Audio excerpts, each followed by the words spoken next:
महर्षि, हमारी संतान जो हमसे उत्पन्न होगी, क्या वो अपने पूर्व कर्मों के अनुसार शरीर मिलेगा या माता पिता के कर्मों के अनुसार? अगर माता पिता के कर्मों के अनुसार उत्पन्न होगी तो क्या सावधानी रखें? कृपया मार्गदर्शन करें। वो तो आएगा अपने ही कर्मों से, पर उसमें दुख और सुख का अनुभव तुम्हारे कर्म उसमें सम्मिलित होंगे। अगर आपने पूर्व में जो जीव पुत्र रूप में आ रहा है उसके साथ अभद्र कर्म किए हैं, तो आकर के जीवन भर आपको जलाएगा, आपको दुख देगा।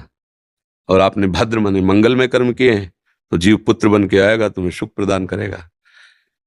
अब यदि समय भजन कर लो भगवान का, तो तुम उसके भी भाग्य को बदल सकते हो और अपने भी भाग्य को बदल सकते हो। ये भजन ही एक ऐसा कर्म है जो सब सुधार देता है। मार्कंडेय ऋषि के पिता महाराज मृकंड ने देखा, बहुत ज्योतिषाचार्य थे, कि 5 वर्ष में मेरे पुत्र की आयु खत्म है, मर जाएगा। बड़ी चिंता हुई कि जीवन भर भजन करते रहे, तपस्या की। पहले प्राय हम सब ऋषियों की ही संतान हैं, रहते गृहस्थ में थे पर पूर्ण ऋषि तपस्वी मुनियों की तरह हम सब ऋषियों की संतान हैं। जब गोत्र पूछा जाए तो देखो नहीं बोलते भरद्वाज गोत्र, याज्ञवल्क्य, गाल, हम सब ऋषियों की संतानें हैं। हाँ, तो उनको लगा कि कैसे क्या कर सकते हैं कि 5 वर्ष के बाद ये बालक जीवित बना रहे। अब पिता का कर्म शुरू हो रहा है। पूर्व संयोग इतने ही वर्ष का था, अब उनका नया कर्म काम कर रहा है। उन्होंने विचार किया, भगवान के भक्तों और संतों में विशेष सामर्थ्य है। यदि संतों को साष्टांग दंडवत करे और संतों का आशीर्वाद मिले तो मैं इसे मृत्यु से भी बचा सकता हूं। उनको पता था, उनकी श्रद्धा थी, उनकी भावना थी। तो प्रायः पवित्र नदियों के किनारे ही ऋषियों के आश्रम होते थे, तो गंगा जी के समीप ही तो घाट में खड़ा कर देते। जो भी संत दिखाई देते, वैष्णव तिलक या शैव तिलक, वो सबको आदेश कर, छोटा सा बालक 2 वर्ष 3, साष्टांग प्रणाम करो, साष्टांग प्रणाम करो। उनकी सेवा ये थी, प्रसाद पाओ और जाकर घाट में खड़े हो, जो भी संत दिखाई दे साष्टांग प्रणाम करो। एक दिन प्रच्छन्न वेश से गुप्त रूप से सनक सनंदन सनातन सनत कुमार भी, अब आपको क्या पता कौन महात्मा किस कोटि का किस वेश में तुम्हारे पास बैठा है, या तुम्हारे संग वार्तालाप कर रहा है, या तुम्हें कभी मिल सकता है, हमारी दृष्टि नहीं ना। और वो दिव्य महापुरुष थे और वो देखा करते थे। जो साष्टांग प्रणाम किया तो चारों संत वेश में थे, उनका चिरंजीवी भाव, बस वो आ गए। कहा, महाराज मेरी दृष्टि अचूक है, आप सनक सनंदन सनातन सनत कुमार चारों ब्रह्म कुमार है ना, प्रच्छन्न वेश से आप घूम रहे हैं, ये तो अभागी है, 5 वर्ष में इसकी मृत्यु हो जाएगी। और आप कह रहे हैं चिरंजीवी भव, तो आपके वचन मिथ्या या इसका भाग्य मिथ्या? इसी बात में बैठे थे कि कोई ना कोई महापुरुष जब फंसेगा तो ये भाग्य को मिटा सकता है, साधारण थोड़ी मिटा पाता है, महापुरुष ही मिटा पाता है, उसमें सामर्थ्य होती है। तो उनका ठीक है, चिरंजीवी तो रहेगा ही। तुम्हारी ज्योतिष से तुमको पता है किस मिनट में किस सेकंड में मृत्यु होगी। उस दिन प्रातः से लेकर के और मृत्यु समय तक भगवान शिव के मंदिर में शिव का आलिंगन करके इसे बैठा देना, बस फिर और हम देख लेंगे।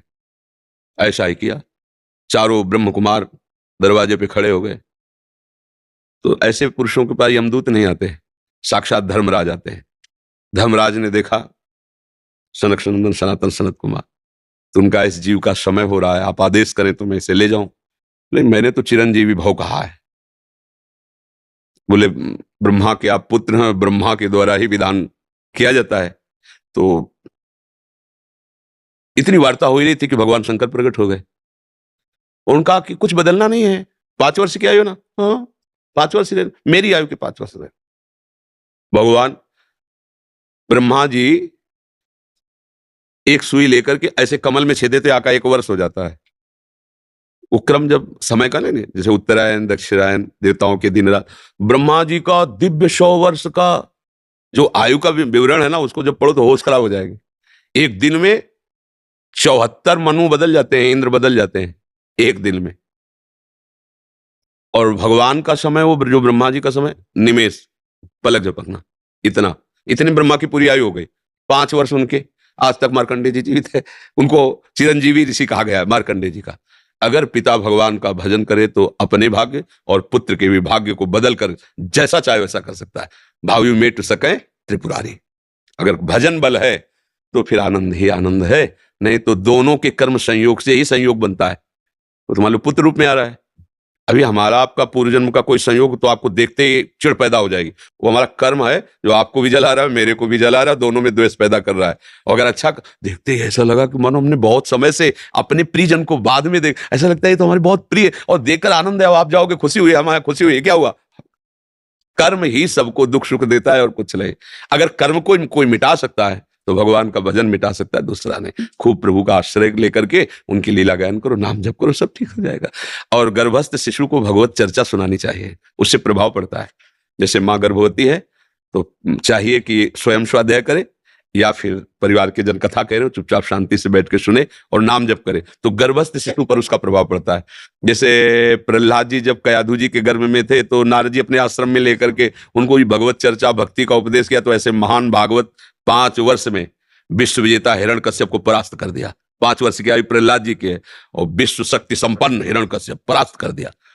अभिमन्यु जी गर्भ में ही थे, चक्रव्यूह का भेदन की क्रिया बताई तो 6 द्वार भेदने की क्रिया तक वो जगती रही, 7वें विश्व हो गई। तो फिर वो मतलब गर्भस्थ शिशु पर बाहरी चर्चा का प्रभाव पड़ता है, बाहरी आचरण का प्रभाव पड़ता है। यदि हम नाम कीर्तन, भगवत चर्चा, भगवत कथा वार्ता, तो उसमें भक्ति का अंकुरण हो जाएगा, गर्भस्थ शिशु में उसका प्रभाव पड़ जाएगा।